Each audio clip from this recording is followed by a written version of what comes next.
மந்திரியாகிறார் அண்ணாமலை.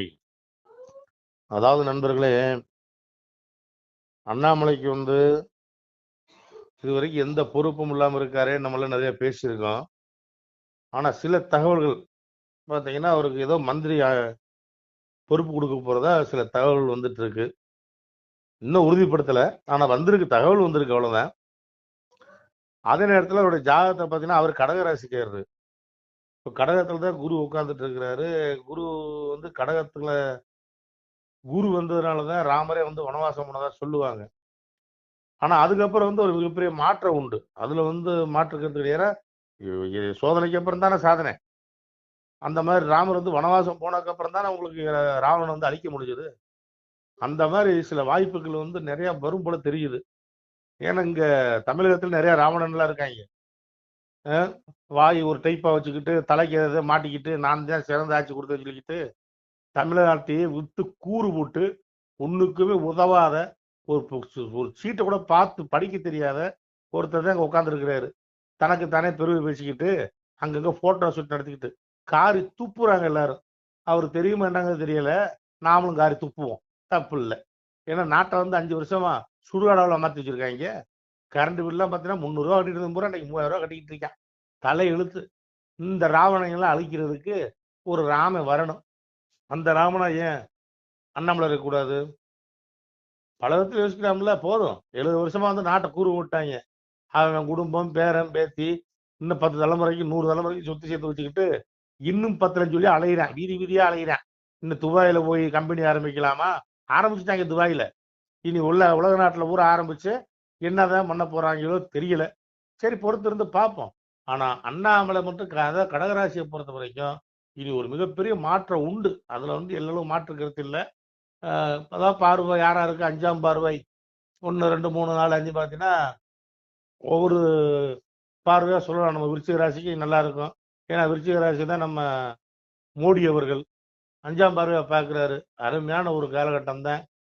அப்புறம் 7ஆம் பார்வை மகர ராசிக்கு நல்லா இருக்கும். 9ஆம் பார்வை மீன ராசிக்கு நல்லா இருக்கும். தன் வீட்டையே தான் பார்க்கிறாரு. உச்சமடைஞ்ச குரு இன்னும் சொல்ல போனா அது ஒரு வகையில நல்ல விஷயம்தான். இவங்களுக்கெல்லாம் நல்லா இருக்கும். இனி போக போக எதிர்காலத்துல மாற்றங்கள் நிறைய வரும். மாற்றம் ஒண்ணுதானே மாறாம இருக்கிறது. பொறுத்திருந்து பார்ப்போம். நம்ம அண்ணாமலை மந்திரி ஆனாரு, ரொம்ப சந்தோஷம். இன்னும் பார்த்தீங்கன்னா தமிழகத்துல ஒரு முதலமைச்சர் இருப்பதை வரைக்கும் தனிச்சு இயங்கணும். ஆனா அதுக்கு காலகட்டங்கள் பத்தாது. சரி, பொறுத்திருந்து பார்ப்போம். மொத்தத்துல ஒரு நல்லாட்சி வந்தா நல்லது. இந்த கண்ட சனியனெல்லாம் அடிச்சு அவன் ஊருக்கு விரட்டி விடணுங்கிறேன். அடிச்சுன்னா நான் சொல்றது தேர்தல் இல்லை, அடிச்சு. அதாவது உங்க ஓட்டு முத்திரையை வெகுவா நல்லவங்களை பார்த்து ஓட்டு போடுங்க. கண்ட சனியனுக்குலாம் ஓட்டு போடாதீங்க. தனக்குத்தானே போட்டோ எடுத்துட்டு திரிகிற சனியனுக்குலாம் ஓட்டு போடாதீங்க. நன்றி நண்பர்களே. சிவாய நம. திருச்சிட்டம்பலம், தில்லையம்பலம், பொன்னம்பலம். சிவாய நம. உறவுகளே, சிவ அன்பர்களே, தற்போது தாங்கள் இந்த வீடியோவில் பார்க்கக்கூடிய இடத்துல ஒரு சிவாலய திருப்பணி ஒன்று நடந்து கொண்டிருக்கிறது. இந்த இடத்துல பார்த்தீங்கன்னா முன்பு ஒரு காலத்தில் ஒரு சிவாலயம் இருந்திருக்குது. அதாவது இந்த ஏரியா இப்போ ஒரு தென்னை மரங்கள், பனைமரங்கள் சூழ்ந்த காடாக இருக்கிறது. முன்பு ஒரு காலத்தில் இங்கே ஒரு ஊர் இருந்ததாக சொல்கிறாங்க. ஆனால் இப்போது சுற்று வட்டாரத்தில் 5 கிலோமீட்டர் சுற்றுலாவில் ஊரே கிடையாது, காடு. இப்போ இந்த இடத்துல ஒரு சிவாலயம் அமையிருக்கிறது. இந்த சிவாலயத்தில் இருந்த அந்த சாமியுடைய திருமணியை எடுத்து வச்சிட்டோம். திருப்பணி முடிஞ்சதுக்கப்புறம் பிரதிஷ்டை பண்ண இருக்கிற உறவுகளே, தற்போது இந்த வீடியோ பார்க்கக்கூடிய உறவுகள் தங்களால் முடிந்தால் ஒரு சின்ன உதவி செஞ்சு கொடுங்க. எங்கள் இடத்துல பொருளாதாரம் இல்லை. அதனால் பார்த்திங்கன்னா அந்த வேலையெல்லாம் அப்படியே நின்று போச்சு. பாருங்கள், இந்த அப்படியே பாதியிலே நிற்கிது இந்த சிவாலய திருப்பணி. பக்த கோடிகள், அன்பு உள்ளங்கள், தயவுசெய்து நீங்கள் உதவி செய்ய விருப்பமுள்ள உறவுகள் உதவுங்க. உங்களுக்கு கோடி புண்ணியம் கிடைக்கும். இந்த சாமியோடைய அருள் அனுகிரகம் உங்களுக்கு கண்டிப்பாக கிடைக்கும். இது ஒரு புகழ்பெற்ற சிவாலயம்னு கூட சொல்லலாம். சாமியோட திருமணியை எடுத்து வச்சிட்டோம். இந்த இடத்துல பார்த்திங்கன்னா ஒரு வாசி தண்டம் இருக்குது. அந்த காலத்தில் ஒரு முனிவர் யாரோ தவம் செஞ்சுருக்காங்க. அவங்களுடைய வாசி தண்டம் அவர் திருக்கரங்களால் எழுதின ஓலைச்சுவடி கூட இன்றும் இருக்குது, இன்னும் பாதுகாக்கப்பட்டு வருது. அது கோயில் திருப்பணி முடிஞ்சதுமே அதையும் நாங்கள் அந்த வழிபாட்டுக்கு வச்சுடுவோம். இந்த சிவாலய திருப்பணி வந்து சாமி திருநாமம் வந்து முக்தீஸ்வரர் அப்படிங்கிற திருநாமத்தில் வழங்குறாரு. நெல்லை மாவட்டம் நாங்குநேரி தாலுகாவில் இந்த சிவாலயம் அமைய இருக்கிறது உறவுகளே. இந்த வீடியோ பார்க்கக்கூடியவங்க ஒரு 2 பேருக்காவது கொஞ்சம் ஷேர் பண்ணுங்கள். இந்த வீடியோ பார்க்கக்கூடிய யாராவது ஒரு சின்ன உதவி செஞ்சால் இந்த ஆலய திருப்பணி வந்து கண்டிப்பாக நாங்கள் வெற்றிகரமாக முடித்து விடுவோம். பாருங்கள், அந்த வேலை எல்லாமே அப்படியே நிற்கிது. கல்லெல்லாம் இறக்கி போட்டிருக்கோம். இன்னும் நிறைய கற்கள் தேவைப்படுது. சுவாமியோடைய அந்த திருக்கோபுரம் பார்த்திங்கன்னா லிங்க வடிவிலே அமைக்க இருக்கிறோம். உதவுங்கள் உறவுகளே. உங்களுக்கு அப்பா சிவபெருமானுடைய அருள் நிச்சயம் கிடைக்கும். எம்பெருமான் சொல்வான், வாழுவீர் தாழ்வில்லாமல் மக்களும் கிளைகள் கொஞ்சி நாளுமே மகிழ்ச்சியை கூர்ந்து நலமுடன் வாழும்போது நீளுமே எனது செங்கோல் நீதியும் நெறிபோல் வந்து ஆளுமே உங்கள் தன்னை அன்புடன் அலையாவண்ணம். உங்களை எம்பெருமானுடைய அப்பாவுடைய திருவாசகத்தாலேயே வாழ்த்துறோம் உறவுகளே. ஆணுடன் பெண்ணும் பெற்று அதிகமாய் செல்வமாகி தானுடன் நினைவுமுற்று தர்மமும் நெறியும் கற்று வேணும் நீள் காலமெல்லாம் வெள்ளியர் உடனே வாழ்ந்து போனுதல் கமலநாதன் பொற்பதம் பெற்று வாழ்வீர். அந்த ஈசனுடைய பொற்பதம் நிச்சயம் கிடைக்கும். உங்களுக்கு இகத்திலும் சுகம், பரத்திலும் சுகம். உங்களுக்கு கர்ம வினைகள் மன்னிக்கப்பட்டு உங்களுக்கு நிச்சயம் மோட்ச வீடு கிடைக்கும். இகத்தில் பூரண ஆயுளுடன் நோய் நொடி இல்லாமல் வாழ்ந்து நீங்கள் பரவாழ்வும் பெறுவீர்கள் உறவுகளே.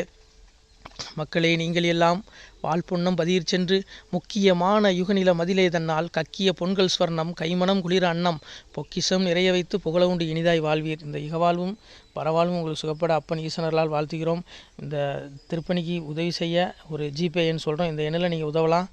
நீங்கள் இந்த எண்ணிலே நீங்கள் தொடர்பு கொள்ளலாம். ஜிபே, ஃபோன்பே, வாட்ஸ்அப் எல்லாம் இந்த நம்பர் தான். 93 85 44 31 06 93 85 44 31 06. இந்த எண்ணில் நீங்கள் உதவலாம், தொடர்பும் கொள்ளலாம்.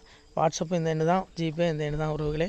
முடிந்த அளவுக்கு 2 பேருக்காக ஷேர் பண்ணுங்கள். இந்த வீடியோ பார்க்கக்கூடிய யாராவது ஒருத்தர் சின்ன உதவி, நீங்கள் வந்து பெரிய அளவில் செய்யணும் கூட, நீங்கள் ₹1 நீங்கள் தந்தாலும் மனசார வேண்டி ஏற்றுக்கிறோம் உறவுகளே. உதவுங்கள். முடிஞ்ச அளவுக்கு ஷேர் பண்ணுங்கள். நன்றி. சிவாய நம. திருச்சிட்டம்பலம், தில்லையம்பலம், பொன்னம்பலம். உறவுகளே, நம்ம இந்த இடத்துல வாழ்ந்து மறைந்த ஒரு சித்த மகாபுருஷர் பயன்படுத்திய பல 100 ஆண்டுகளுக்கு முன்பு உள்ள வாசி தண்டம் ஒரு சித்த மகாபுருஷர் பயன்படுத்தியது. அவர் திருக்கரங்களால் எழுதிய அந்த ஓலைச்சுவடி கூட பாருங்கள், இன்னும் பாதுகாக்கப்பட்டு வருது. இந்த சிவாலயம், நம்முடைய அந்த சிவாலய திருப்பணி முடிந்ததுமே எம்பெருமான் அவர் எழுதிய அந்த சிவனை பற்றி புகழ்ந்து எழுதிய அந்த பாடல் வரிகள் இதில் இருக்குது. இந்த வாசி தண்டம் அவர் பிரதிஷ்டை செய்த அந்த லிங்க திருமேனியையும் இந்த இடத்துல நாம் இந்த ஆலயம் கட்டி நாம் பிரதிஷ்டை செய்திருக்கிறோம். அனைவரும் இந்த ஆலய பிரதிஷ்டைக்கு கண்டிப்பாக வரணும். முடிஞ்ச அளவுக்கு வீடியோ பார்க்குறவங்க உதவி பண்ணுங்கள் உறவுகளை. பொருளாதாரம் இல்லாமல் திருப்பணி நின்று போச்சு. முடிஞ்ச அளவுக்கு ஷேர் பண்ணுங்கள், உதவுங்க. நன்றி. நம சிவாய. திருச்சிட்டம்பலம், தில்லையம்பலம், பொன்னம்பலம். இந்த புண்ணியபலன் தங்களுக்கு உடான கூடிய வரும் உறவுகளை. நம சிவாய்.